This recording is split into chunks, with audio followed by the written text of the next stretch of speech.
Hey, we're just here at Lamazocca HQ. We've come up with a collaboration with MILKLAB and Snug as a Bug to create the best oat milk latte with the Snug as a Bug chai. So I'm just going to show you guys today how I would create this recipe in my own cafe, creating the best bold and aromatic flavours. So the recipe is just 150 ml of MILKLAB oat to 15 grams of Snug chai.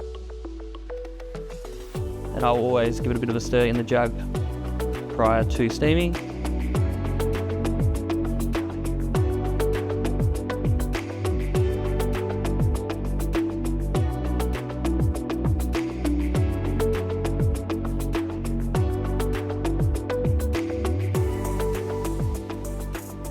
Cool, and to bring a bit of character to the cup, I'm going to do between 2 and 3 ml of dusted chai in the centre, and then just going in a circle motion to create a nice S.